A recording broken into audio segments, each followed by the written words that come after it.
de observar las palomas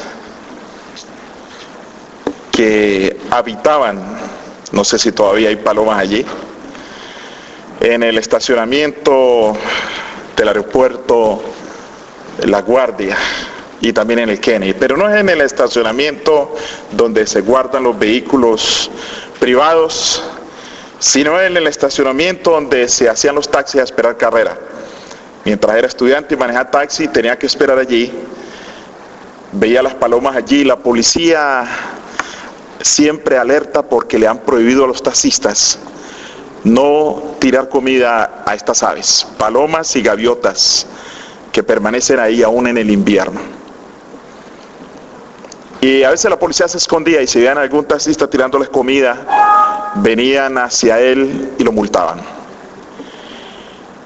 La población de estas aves creció y no solo ocurrió en ese aeropuerto, también ha ocurrido en algunos parques del mundo.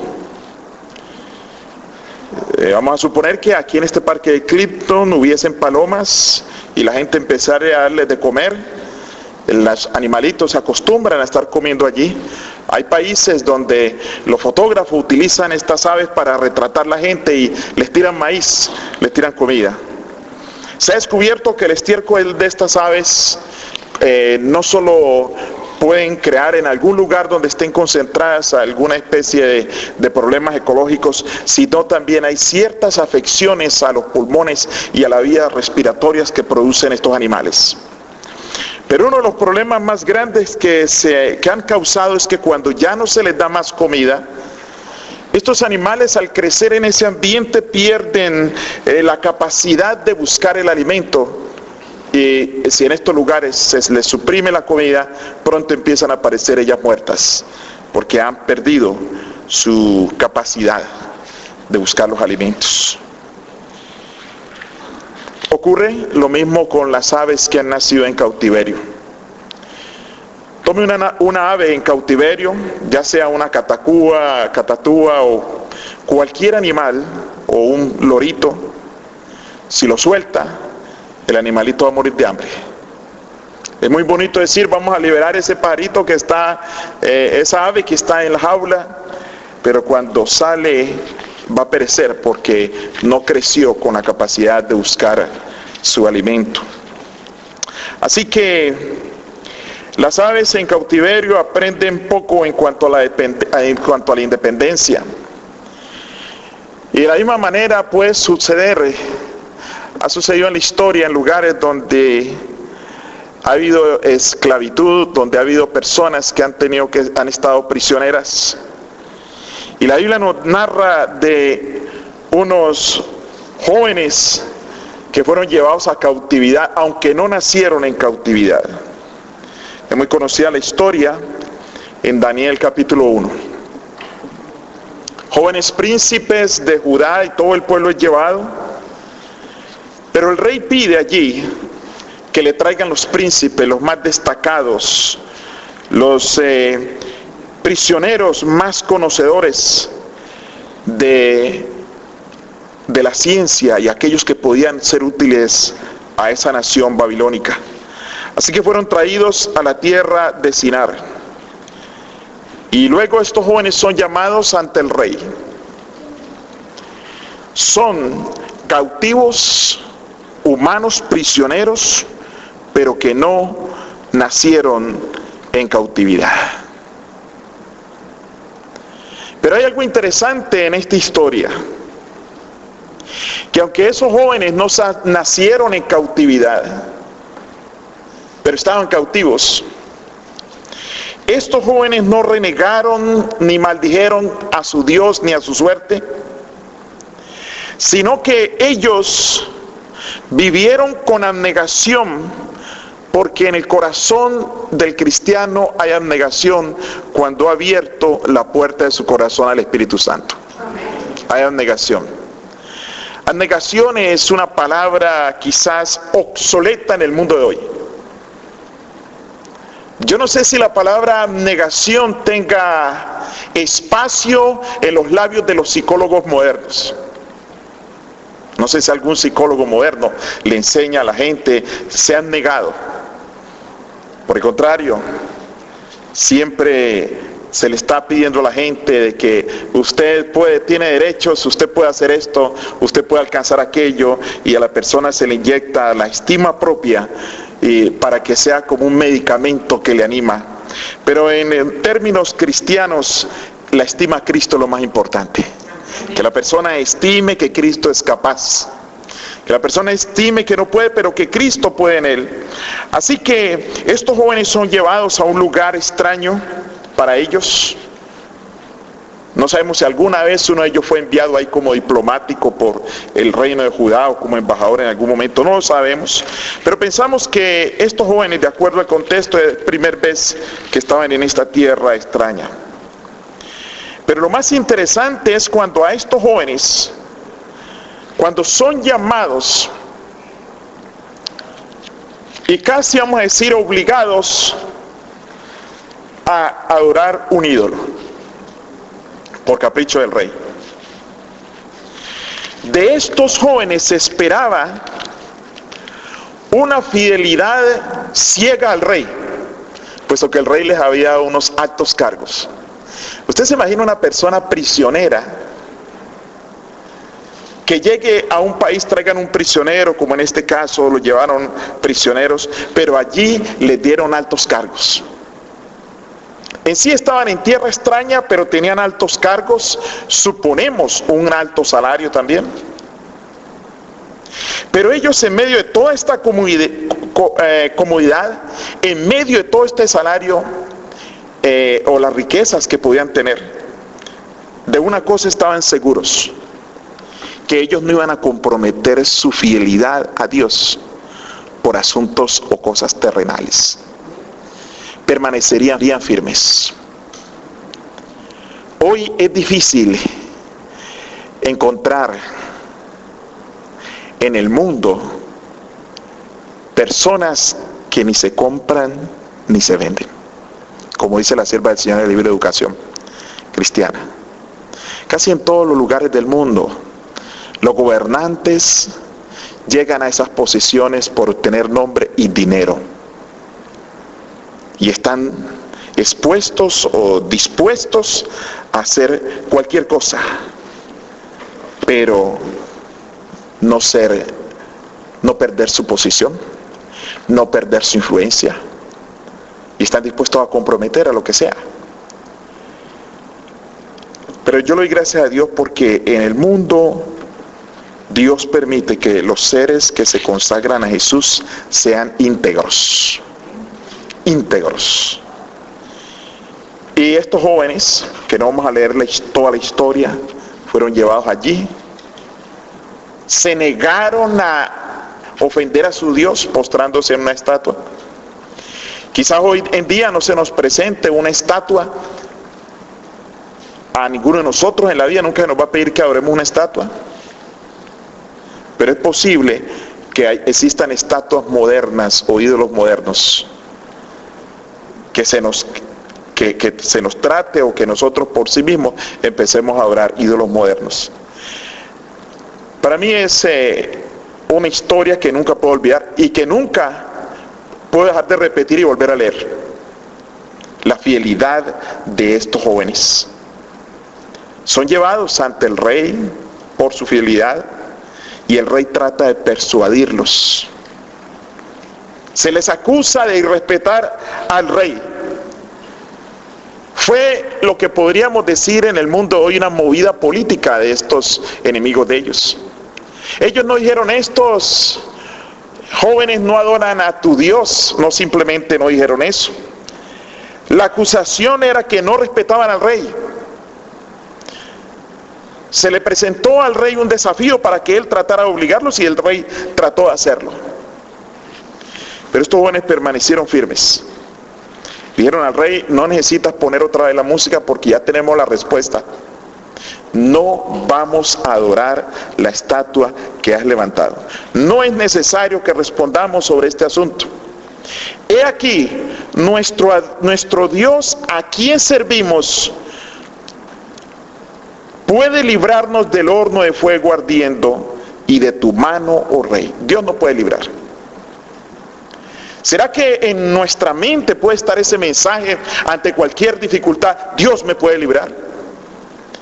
¿Será que si hay una necesidad económica y hay la tentación de hacer algo que no se debe hacer, podemos decir, Dios va a proveer? Jesús hizo la pregunta, cuando el Hijo del Hombre regrese a la tierra, ¿hallará fe en la tierra? ¿El Señor hallará un pueblo que tenga fe?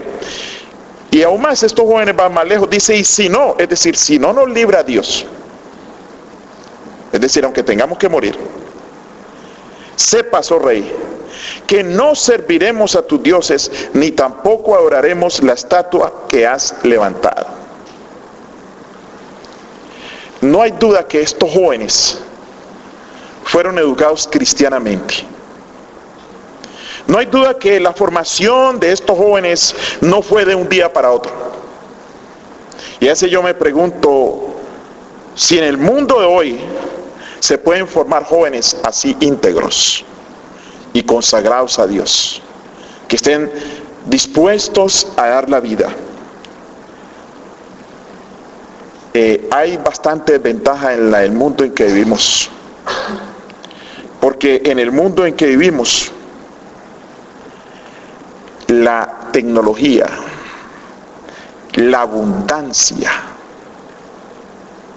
a la que nos acostumbramos, a la que se acostumbra la juventud, a veces hace difícil que así sea. La tecnología crea dependencia.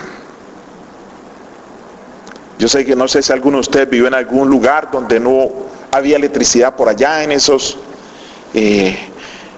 casas apartadas, donde todavía no han conectado electricidad, que hay que andar con vela. La gente ya se ha acostumbrado en lugares donde no hay electricidad.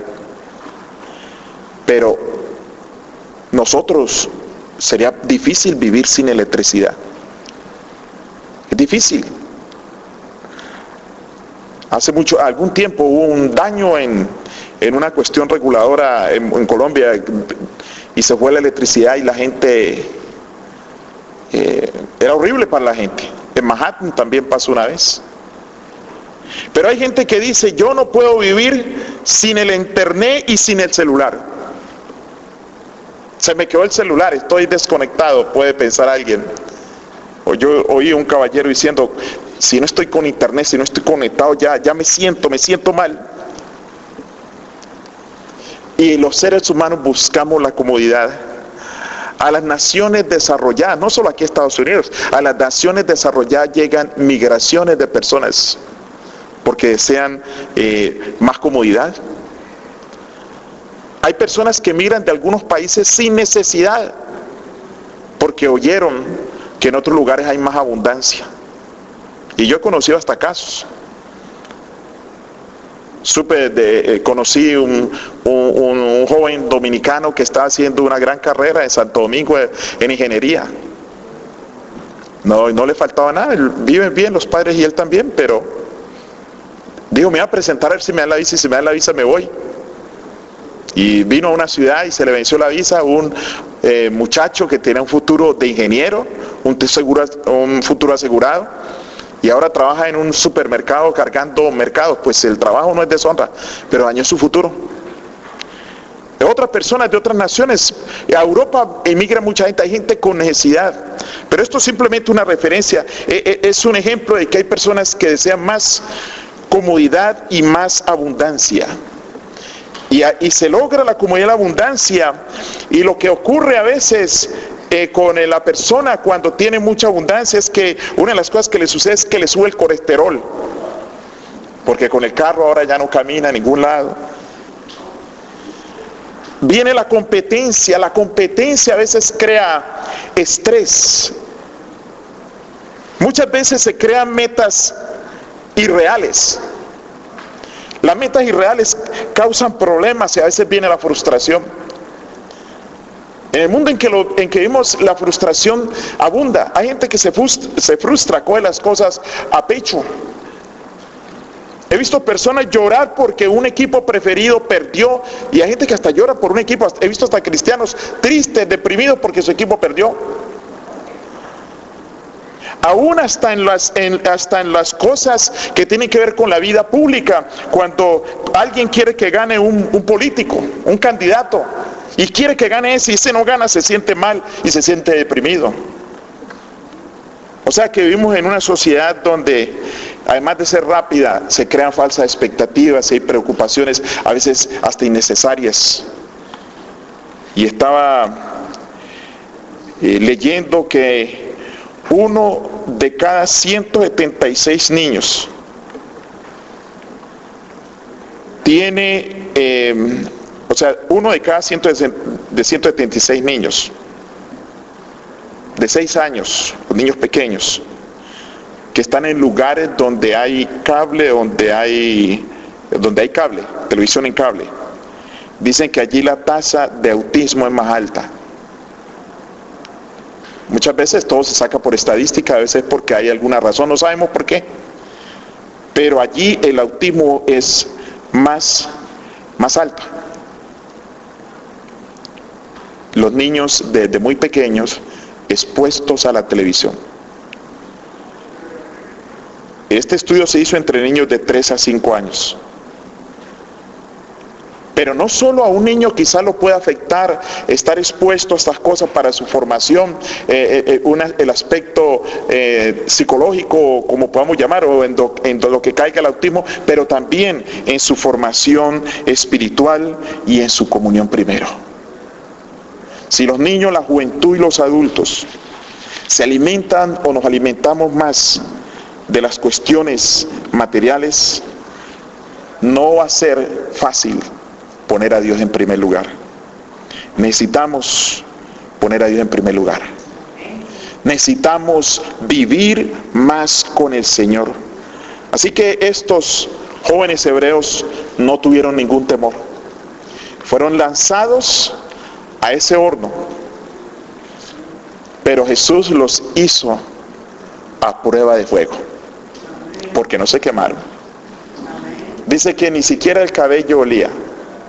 Lo único que se quemó de estos jóvenes, fueron las ataduras, porque dice que los tiraron amarrados de manos y de pies, pero después el rey, asustado, contempló a uno semejante a hijo de dioses andando con ellos, paseándose dentro del horno encima de las brasas. ¡Qué maravilloso! El fuego de las aflicciones de este mundo, lo único que nos quema son las ataduras para andar con Cristo Jesús. El Señor a veces envía el fuego para que las ataduras sean quemadas y que podamos andar con Cristo Jesús sobre las brasas de dificultad. De todo lo que estos jóvenes tenían a diario en sus vidas, encontraron que lo más importante era la comunión con Dios. Por eso estaban preparados para lo que fuera. Y yo quiero decirles, mis hermanos, que las ataduras de hoy es todo lo que nos impide poner a Dios en primer lugar. Si hay algo que nos impide dedicarle a Dios lo mejor de nuestro tiempo, lo mejor de nuestras energías, esas son ataduras que nos impiden andar con Jesús. Jesús es lo más necesario, lo que más necesitamos en nuestras vidas es Jesús, para poder tener en Él vida en abundancia. Por eso Jesús dijo en Juan capítulo 10, versículo 10, dice, el ladrón, y el Señor Jesús en el contexto aquí muestra que el ladrón es alguien que no es el verdadero pastor de las ovejas. Dice, el ladrón no viene sino para hurtar y matar y destruir.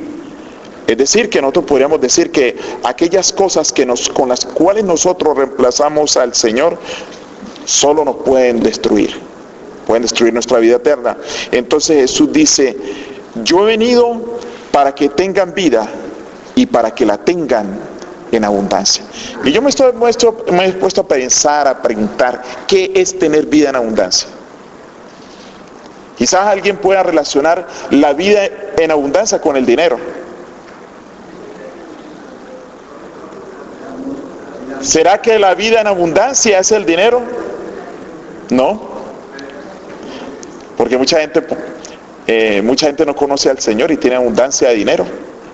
Mucha gente hasta rechaza al Señor y no cree en Dios y tiene dinero en abundancia. ¿A qué se refiere cuando dice vida en abundancia? ¿Qué es vida en abundancia? El que no tiene vida en abundancia ni siquiera puede disfrutar lo que Dios le da. Una vez yo me puse a pensar cuando alguien desea tener una casa y logra al fin tener una casa, pero está en afanes y a veces ni puede disfrutar la casa. ¿Será que alguien podrá en algún momento en su casa un día recostarse en la silla, en el mueble, estar allí mirando la casa, disfrutándola? ¿Será que alguien puede ir y disfrutar cada una de sus cosas con paz y con tranquilidad? Eso es vida en abundancia. Disfrutar a plenitud las bendiciones que Dios nos da. Disfrutar a plenitud la presencia del Señor. Estos jóvenes hebreos tuvieron dificultades, tuvieron pruebas. Y si nosotros vamos al libro de Hebreos, encontramos en Hebreos 11, dice que algunos fueron aserrados, algunos cristianos, algunos hijos fieles de Dios tuvieron que estar escondidos bajo pieles de animales. Y el Señor nos dice a nosotros que no debemos de temer. No debemos de temer. El Señor vino para que tuviéramos vida y la tuviéramos en abundancia. Y yo les quiero decir, hermanos, aún en medio de las enfermedades terminales, aún en medio de las necesidades económicas, aún en medio de las aflicciones, nosotros en Cristo podemos tener vida en abundancia. Vida en abundancia. Yo tuve que, en cierto lugar, tratar de mediar una relación familiar entre una madre y una hija. Y estamos buscando cuál es el problema entre esa madre y esa hija. Conflictos que tienen todo el día con conflictos. Y llegué a una conclusión que no la entendían. El problema para ellas tener ese conflicto largo que tenían, diario, estaba basado en que no les faltaba nada. Las dos compartiendo una casa que es de las dos, madre e hija. Y las dos con una jugosa jubilación o retiro, recibiendo mensualmente un salario, retiradas. Y cuando empecé a analizar, cuando salen de la casa van a lugares a que les arreglen las uñas o vienen a domicilio a arreglarle las uñas, llevan una vida tan descansada, pero el tiempo no se lo dedican al Señor y por eso tienen esos problemas. Yo les dije, si ustedes tuvieran que salir diariamente a ganarse el pan de cada día, sin saber si van a regresar con alimentos o van a conseguir alimentos, no tendrían tiempo para tener esas riñas que tienen. Pero les hace falta agradecer a Dios y pensar que dependen de Dios para poder tener entre ustedes esa paz, esa alegría. Pero el enemigo siempre trata al cristiano de ponerle trabas, problemas y dificultades. Aunque el cristiano tenga aflicciones, dificultades y problemas, puede tener paz en Cristo Jesús. Aunque venga la enfermedad y lo que venga. Dice el 1 de Pedro, capítulo 1, 1 de Pedro, en el capítulo 4, versículo 12, dice así: Amados, no os sorprendáis del fuego de prueba que os ha sobrevenido, como si alguna cosa extraña os aconteciese, sino gozado por cuanto sois participantes de los padecimientos de Cristo, para que también en la revelación de su gloria os gocen con gran alegría. Si sois vituperados por el nombre de Cristo, sois bienaventurados, porque el glorioso Espíritu de Dios reposa sobre vosotros. Ciertamente de parte de ellos, Él es blasfemado, pero por vosotros es glorificado. O sea, en medio de dice lo que dice el primer versículo, que vienen las aflicciones, no os preocupéis. Pero cuando hablamos de aflicciones legítimas o de sufrimientos legítimos. Porque hay gente que sufre porque le falta alguna cosa que ni necesita. Pero hay gente que sufre por la pérdida de un ser querido, por un hijo que está perdido en el vicio, en el mundo, o porque son vituperados por el Evangelio, pero dice aquí, gozados porque sois participantes de los padecimientos de Cristo. Para ser cristianos de fuego como estos jóvenes hebreos, necesitamos leer las promesas del Señor en la Biblia, conocer las promesas de Dios. En las promesas de Dios encontramos el carácter de Dios. Cuando nosotros conocemos a nuestro Dios y confiamos en Él, nosotros podemos ser cristianos a prueba de fuego. Vamos a leer unos versículos más para que ustedes vean la promesa de la protección del Señor. Por ejemplo, un versículo muy conocido en Isaías, capítulo 41, versículo 10, dice: no temas, porque yo estoy contigo. No desmayes porque yo soy tu Dios, que te esfuerzo y siempre te ayudaré, siempre te sustentaré con la diestra de mi justicia. Qué maravilloso es. No solo le fue prometido esto a Israel, sino que también hay promesas individuales en la Biblia. Por ejemplo, a Jeremías, en Jeremías capítulo 1, cuando Jeremías se sintió un niño para ir a hablar por parte del Señor, dijo en Jeremías 1:6, y yo dije: Señor Jehová, he aquí no sé hablar porque soy niño. Y me dijo Jehová: no digas soy un niño, porque a todo lo que te envíe irás tú, y dirás todo lo que te mande. No temas delante de ellos, porque contigo estoy para librarte, dice Jehová. Y en el versículo 19 dice: y pelearán contra ti, pero no te vencerán, porque yo soy tu Dios, dice Jehová, para liberarte. También tenemos promesas hechas en el Nuevo Testamento. Por ejemplo, al apóstol Pablo, en Hechos capítulo 18, versículo 9, Jesús le habla ya a Pablo y le dice: entonces el Señor dijo a Pablo en visión de noche: no temas, sino habla y no calles, porque yo estoy contigo. Qué maravilloso es saber que la promesa del Señor que está con cada uno de nosotros, y ninguno pondrá sobre ti la mano para hacerte mal, porque yo tengo mucho pueblo en esta ciudad, fue la promesa a Pablo. Y esa promesa a Pablo cuando se convierte esa promesa en una realidad en nuestras vidas, hermanos, hacemos una pregunta, y este es el último versículo: cuando nos convertimos en cristianos a prueba de fuego, viene a nuestra mente la misma pregunta que en una ocasión el apóstol Pablo se hizo. Se pregunta en el capítulo 8 de Romanos, en el versículo 35, dice: ¿quién nos separará del amor de Cristo? Ahora, ¿qué es el amor de Cristo? El amor de Cristo no es un asunto de conocimiento, de solo conocer la Biblia. El amor de Cristo es estar a diario sintiendo que Cristo lo ama y que está contigo. ¿Qué nos separará del amor de Cristo? ¿Tribulación o angustia o persecución o hambre o desnudez o peligro o espada? Como está escrito: por causa de ti somos muertos todo el tiempo, somos contados como ovejas de matadero. Aún en todas estas cosas somos más que vencedores por medio de aquel que nos amó.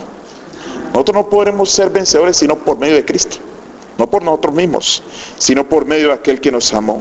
Y luego dice: por lo cual estoy seguro que ni la muerte ni la vida, ni ángeles, ni principados, ni potestades, ni lo presente, ni lo porvenir, ni lo alto, ni lo profundo, ni ninguna otra cosa creada nos podrá separar del amor de Dios que es en Cristo Jesús, Señor nuestro. Qué maravilloso es estar confiado en Jesús, hermanos, y vivir con gozo y con paz cada día. Si todos los seres humanos encontraran ese amor que el Señor nos da, las compañías fabricantes de fármacos estarían en la quiebra, Porque son mucha la gente, millones que toman medicamentos, calmantes. Seguramente puede ser que haya alguien que tenga afecciones o desequilibrio químico en el cerebro o alguna cosa y que por cuestión fisiológica o física necesiten los fármacos. Pero la mayor parte de los seres humanos tienen que depender de medicamentos y algunos de licor y de drogas ilegales. ¿Por qué? Por la falta de tener la paz en Cristo. Nosotros fuimos creados como seres humanos, fuimos creados como seres dependientes. El ser humano no puede vivir sin Dios. Y aquel que no conoce a Dios, aquel que no conoce a Cristo, lleva en su ser un vacío que solo lo puede llenar el legítimo dueño que es Cristo Jesús. Es el único que puede llenar. Y Dios quiere que nosotros podamos beneficiarnos a plenitud de la vida cristiana. Estar llenos de gozo y de paz en medio de la turbulencia de este mundo y en medio de todo. Porque hermanos, si no estamos llenos de gozo y de la paz que Cristo da, hemos perdido el tiempo. No podemos perder años de entrega a Jesús y de estudio de su palabra si andamos afligidos, si andamos llenos de miedo, si andamos llenos de cualquiera de las cosas que el Espíritu de Dios saca del corazón. El Espíritu de Dios saca del corazón, saca iras, saca odio, saca el vacío, saca la tristeza. El Espíritu de Dios lo llena todo con Cristo Jesús. Y Él dice, mi paz os dejo, mi paz os doy. No como el mundo la da, la doy yo. Que Dios les bendiga, hermanos.